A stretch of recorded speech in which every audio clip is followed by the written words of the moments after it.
BCom part second ABST paper second cost accounting. आज मैं आपको बताऊंगी अपूर्ण ठेकों पर लाभ की गणना का औचित्य, justification of profit on incomplete contract. अपूर्ण ठेके, इससे पहले मैं आपको बता चुकी हूँ कि जो लंबी अवधि के ठेके होते हैं उन पर काम समाप्त होने में कई वर्ष लग जाते हैं। तो जितने काम हो चुका है उस पर हम लाभ की गणना करते रहते हैं। तो यहाँ मैं आपको अपूर्ण ठेके के संबंध में ही समझा रही हूँ कि अपूर्ण ठेका के संबंध में जो है निश्चित रूप से हम यह नहीं कहा जा सकते हैं कि उनके पूर्ण होने पर कितना लाभ होगा या हानि होगी या होगा या नहीं। फिर भी निम्नलिखित कारणों से अपूर्ण ठेकों पर लाभ की गणना की जाती है। ये तो आप भी जानते हैं कि जब ठेका इनकम्प्लीट है तो हम निश्चित रूप से ये नहीं कह सकते हैं कि इनके पूर्ण होने पर कितना लाभ होगा या लाभ होगा भी या नहीं। तो फिर भी हम कुछ कारण हैं जिनके आधार पर अपूर्ण ठेकों पर लाभ की गणना करते हैं। पहला है, यदि ठेका अनेक वर्षों में पूर्ण होता है तो उस पर अर्जित लाभ अंतिम वर्ष के प्रयास से ही अर्जित नहीं हुआ है, बल्कि पूर्व के प्रयासों का भी इसमें पूरा पूरा योगदान होता है। अतः उन वर्षों में भी लाभ की गणना करनी चाहिए जब ठेका कार्य अपूर्ण था। दूसरा है कि विभिन्न वर्षों में लाभ हानि खाते द्वारा जो लाभ आपका प्रकट हो रहा है, डिस्क्लोज हो रहा है, उस लाभ में संगतता रखने के लिए भी अपूर्ण ठेकों पर लाभ की गणना आवश्यक है। अन्यथा जिस वर्ष में कोई भी ठेका पूर्ण न हो उस वर्ष के लाभ शून्य एवं जिस वर्ष में ज़्यादा ठेके पूर्ण होंगे उस वर्ष का लाभ अधिक प्रकट होगा, जबकि विभिन्न वर्षों में किए गए कार्यों में इतना अंतर नहीं है। तीसरा, अपूर्ण ठेकों पर लाभ न दिखाने से किसी एक वर्ष में लाभ अधिक हो जाएगा, जिससे उस वर्ष अधिक दर से आयकर देना होगा। चौथा, अपूर्ण ठेकों पर लाभ की गणना इस प्रकार से की जाती है कि रूढ़िवादी परंपरा को ध्यान में रखते हुए कम से कम लाभ ही लाभ हानि खाते में ले जाया जाए। जैसे पहला, लाभ की गणना केवल उस कार्य पर की जाती है जिसको प्रमाणित सर्टिफाई कर दिया गया है। अप्रमाणित कार्य को लागत पर ही दिखाया जाता है। दूसरा, प्रमाणित कार्य पर लाभ की गणना तभी की जाती है जब प्रमाणित कार्य ठेके मूल्य के 25% से अधिक हो। तीसरा, ये माना जाता है कि जैसे जैसे पूर्ण कार्य का अनुपात कुल पूर्ण होने वाले काम की तुलना में बढ़ेगा, भविष्य प्रति संदिग्धता में कमी आएगी। अतः इसी आधार पर लाभ का केवल 1/3 या 2/3 भाग ही लाभ हानि खाते में ले जाया जाता है।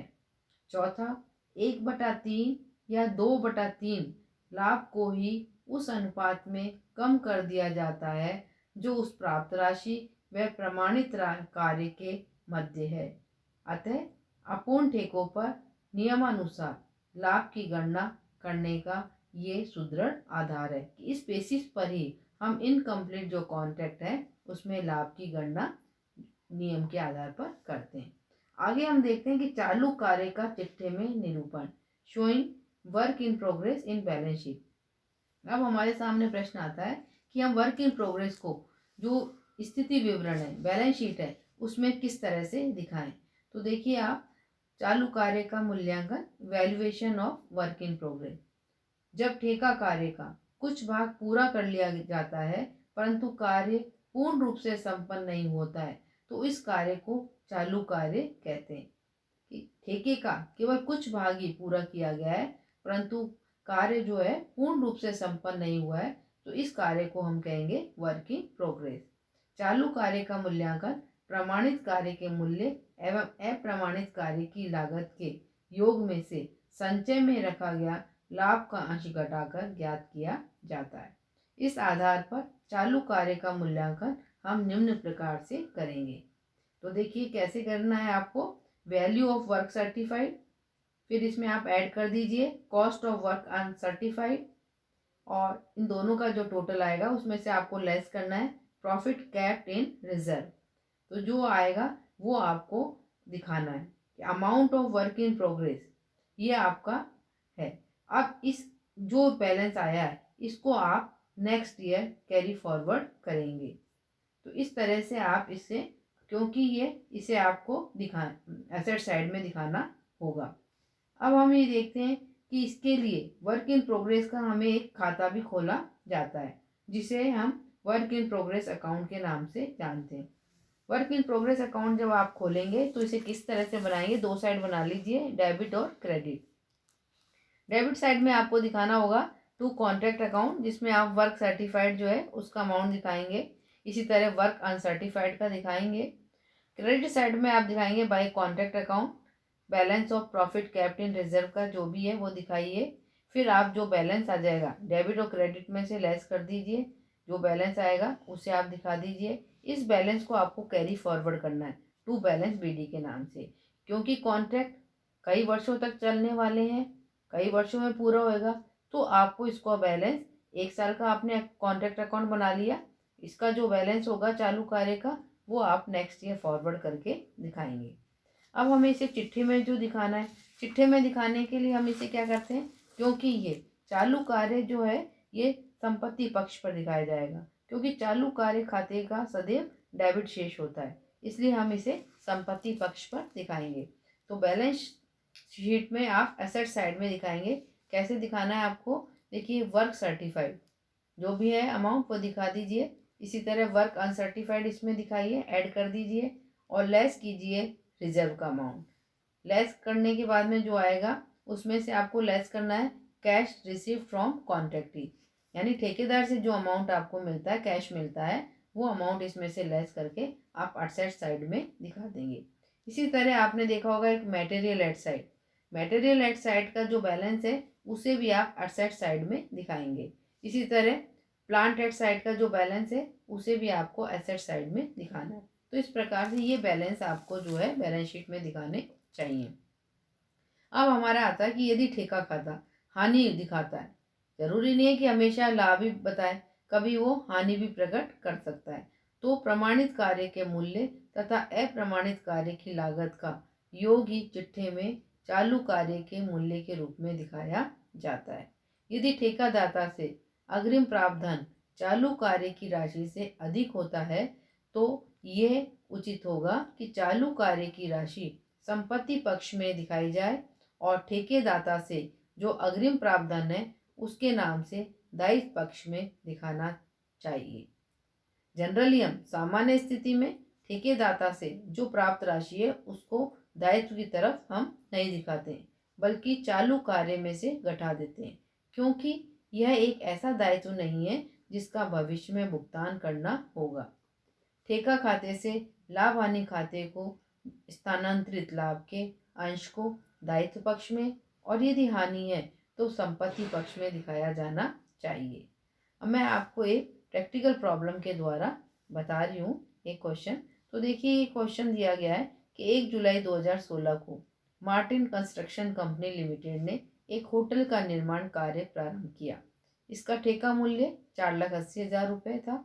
कंपनी का वित्तीय वर्ष 31 मार्च 2017 को समाप्त हुआ।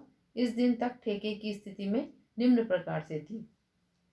आपको बनाना है, एक खाता बनाइए जिसमें इस दिनांक तक अर्जित लाभ बतलाया गया हो तथा 31 मार्च 2017 को लाभ में से कंपनी कितनी रकम अपने खातों में जमा कर सकती है यदि प्रमाणित कार्यों की 75% राशि रोकड़ में प्राप्त हो गई हो। तो आपको एक कॉन्ट्रैक्ट अकाउंट बनाना है। तो देखिए सबसे पहले हम हेडिंग डाल देते हैं contract account for the year ending 31 मार्च 2017। दो साइड बनाइए, डेबिट और क्रेडिट। डेबिट में एक पार्टिकुलर्स का कॉलम बना रहे हैं, एक अमाउंट का कॉलम बना रहे हैं। क्रेडिट में भी एक पार्टिकुलर्स का और एक अमाउंट का कॉलम।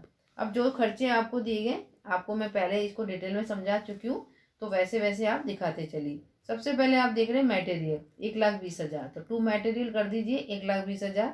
वेजेस का अमाउंट है 40,000, तो to wages 40,000। Plant send to site कितना है 20,000, तो आप डेबिट में दिखा दीजिए टू प्लांट 20,000। अदर एक्सपेंसेस दिए गए हैं आपको 6,000 के, तो to other expenses 6,000। Material in hand आपको दिया हुआ है 80,000, तो आप दिखा दीजिए बाय मटेरियल इन हैंड 80,000।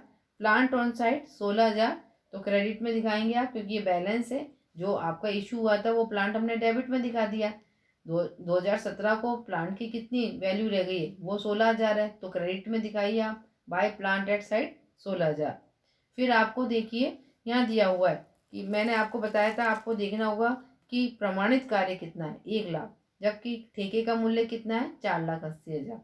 तो ये प्रमाणित कार्य ठेका मूल्य का 25% से भी कम है। इसे आपको वर्किंग नोट में देना होगा, क्योंकि ये 25% से भी कम है, 1/4 से कम है, इसलिए अर्जित लाभ की राशि का कोई भी अंश लाभ हानि खाते में ट्रांसफर नहीं किया जाएगा, बल्कि जो अभी है हम इसे बैलेंसिंग फिगर के रूप में वर्क इन प्रोग्रेस चालू कार्य का मूल्यांकन करेंगे।